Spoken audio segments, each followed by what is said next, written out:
Évangile de Jésus-Christ selon saint Marc, chapitre 9, versets 2 à 10. En ce temps-là, Jésus prit avec lui Pierre, Jacques et Jean et les emmena eux seuls à l'écart sur une haute montagne.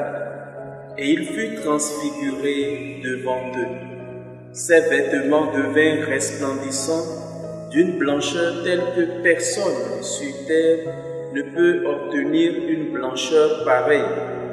Élie leur apparut avec Moïse, et tous deux s'entretenaient avec Jésus. Pierre alors prend la parole et dit à Jésus: « Rabbi, il est bon que nous soyons ici. Dressons donc trois tentes, une pour toi, une pour Moïse et une pour Élie. » De fait, Pierre ne savait que dire, tant leur frayeur était grande. Survint une nuée qui les couvrit de son ombre, et de la nuée, une voix se fit entendre. « Celui-ci est mon fils bien-aimé, écoutez-le. » Soudain, regardant tout autour, ils ne virent plus que Jésus seul avec eux. Ils descendirent de la montagne et Jésus leur ordonna de ne raconter à personne ce qu'ils avaient vu avant que le Fils de l'homme soit ressuscité d'entre les morts. Et ils restèrent fermement attachés à cette parole, tout en se demandant entre eux ce que voulait dire ressuscité d'entre les morts. Acclamons la parole de Dieu.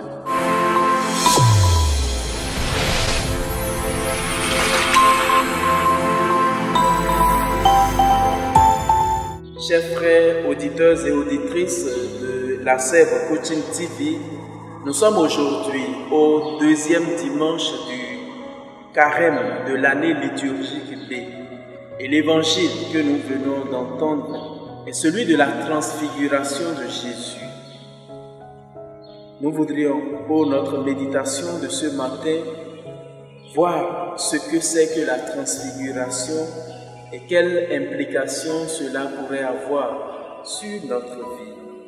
La transfiguration est le fait que Jésus change de visage, change de figure, tout en demeurant ce qu'il est. Ses vêtements sont devenus tout blancs, d'une blancheur éclatante au point qu'on n'en a jamais vu sur terre. Et cette transfiguration manifeste le côté divin de Jésus. Jésus est à la fois homme et Dieu, vrai homme et vrai Dieu, comme nous le disons dans le credo. Chacun de nous, en écoutant ce passage biblique de saint Marc qui raconte la transfiguration de Jésus, nous pouvons nous demander quel sens cela revêt pour nous. Le premier sens de la transfiguration est que Jésus nous découvre un coin de voile sur ce que nous sommes appelés à devenir, c'est-à-dire des êtres transfigurés, des êtres dont la blancheur sera comparable à celle de notre Seigneur Jésus-Christ. Et la blancheur dont il s'agit, c'est celle qui règne au ciel, au paradis, où Dieu habite avec ses saints. La deuxième implication de la transfiguration est que l'homme a en lui un côté divin qui doit resplendir et le faire correspondre davantage à Dieu. Voilà pourquoi, si nous voulons utiliser le jeu des images, nous pouvons dire que Dieu descend chez les hommes pour prendre une partie de leur humanité et céder une partie de sa divinité à eux avant de repartir vers le ciel. Et dans le mystère de la transfiguration, le Père est présent et parle, en même temps que Moïse et Élie sont présents. Moïse et Élie représentent à la fois les prophètes et la loi dans l'Ancien Testament, comme pour dire que l'Ancien Testament est témoin de ce qui se passe et vit cette transfiguration de Jésus dans son sens le plus élevé. Et alors la voix du Père proclame: celui-ci est mon Fils bien-aimé, écoutez-le. Oui, en écoutant Jésus, nous sommes sûrs d'emprunter le chemin du ciel.